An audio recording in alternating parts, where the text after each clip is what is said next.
लग तो नहीं रहा है मुझे। Good morning children's. झापड़ मारूंगा तो सब मैं छोड़ देगा। मैं पूजा केसरवानी आपकी हिंदी की टीचर हूँ।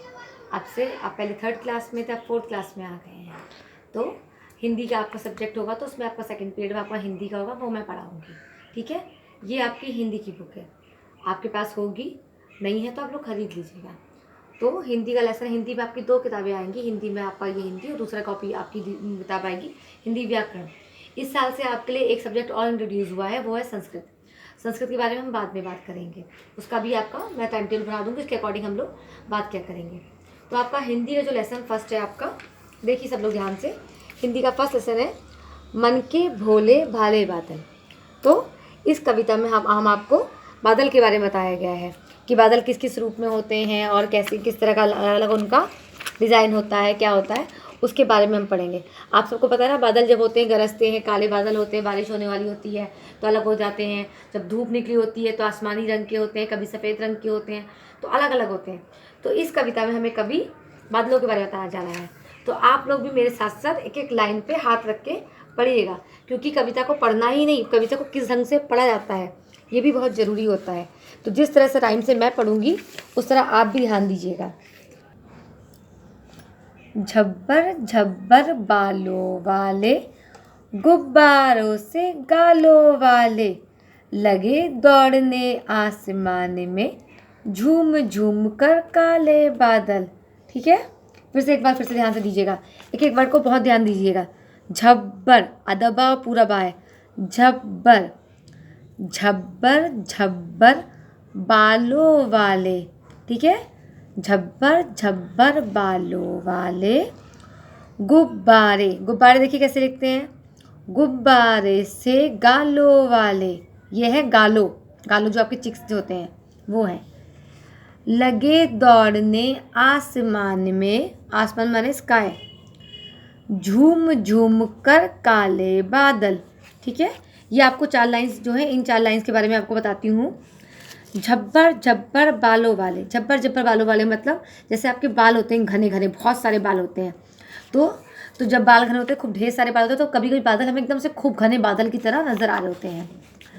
गुब्बारों से गालों वाले, यानी कि जो बादल के गाल होते हैं वो गुब्बारों की तरह फूले से होते हैं, एकदम चिकने से फूले से होते हैं।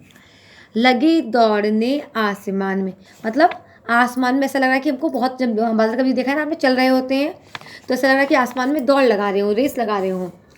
झूम झूम कर काले बादल, यानी कि झूम झूम, जैसे कोई नाचता है गाता है तो बहुत झूम रहे होते हैं, उसी तरह से बादल झूम झूम कर काले, वो झूमने का मतलब जब काले काले बादल नहीं होते हैं, गरज रहे होते हैं, जब बारिश होने वाली होती है उस समय काले रंग के होते हैं, वैसे ही लग रहा है झूम रहे हैं।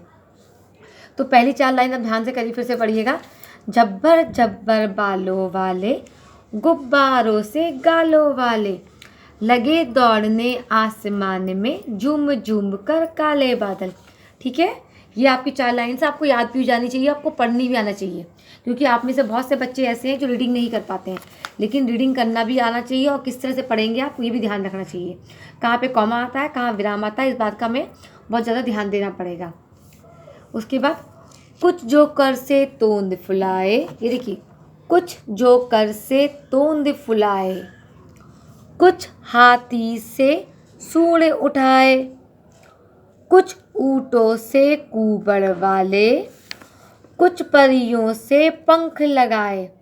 फिर से ध्यान से दीजिए, कुछ जो कर से तोंद फुलाए, कुछ हाथी से सूंड उठाए, कुछ ऊँटों से कुबड़ वाले, कुछ परियों से पंख लगाए। तो यहाँ पे कवि जो हमारा, जिसने कविता लिखी, कवि ने, वो बता रहा है कि हमारे जो बादल हैं वो अलग अलग शेप के होते हैं। कुछ बादल तो हमको ऐसे लगता है, जोकर देखा है ना आप लोग ने, जो सर्कस में होता है, तो वो झूठ मूठ का पेट लगा लेता है, बहुत मोटा सा पेट लगाता है, बार बार पेट गिरता है, तो कहते हैं तोंद। तो कुछ कुछ बादलों का जो शेप होता है, आकार होता है, वो बिल्कुल जोकर के तोंद की तरह होता है, जोकर की या तोंद की तरह पेट खुलाया हुआ होता है। कुछ हाथी से सूंड उठाए, ये देखिए जैसे हाथी है, हाथी से सूंड उठाया हुआ है। कुछ बादल ऐसे भी लग रहे होते हैं, आप कभी भी देखते हैं आसमान में बादल अलग अलग शेप के होते हैं। तो कुछ हाथी से सूंड उठाए, कुछ ऊँटों से कुबड़ वाले, कुबड़, कुबड़ माने हम इंग्लिश में हम बोलते हैं, कुबड़ माने कि जो ऊँट होते हैं, ऊँट के ऊपर आपने देखा है ना उठा हुआ होता है, ऊंचा सा होता है, तो कुछ कुछ ऊँट के कुबड़ की तरह होते हैं। कुछ परियों से पंख लगाए। और कुछ कुछ बादलों का जो आकार होता है वो ऐसा लगता है जैसे आपकी परियां उड़ रही हैं पंख लगा के, उनकी तरह लगता है। तो आप लोग ध्यान देखिए, मैं आज ही आपको 8 लाइन ही बताऊंगी, तो ध्यान से देखिएगा। कुछ जो कर से तोंद फुलाए, कुछ हाथी से सूंड उठाए, कुछ ऊँटों से कुबड़ वाले, कुछ परियों से पंख लगाए। ये 8 लाइन आपकी हो गई। इन 8 लाइनों को आप एक बार नहीं, 2 बार नहीं, कम से कम आप लोग 5 बार पढ़ेंगे। मैं यहाँ पे आपको कठिन शब्द लिख के दिखा रही हूँ। उन कठिन शब्दों को आपको कॉपी में लिखना है।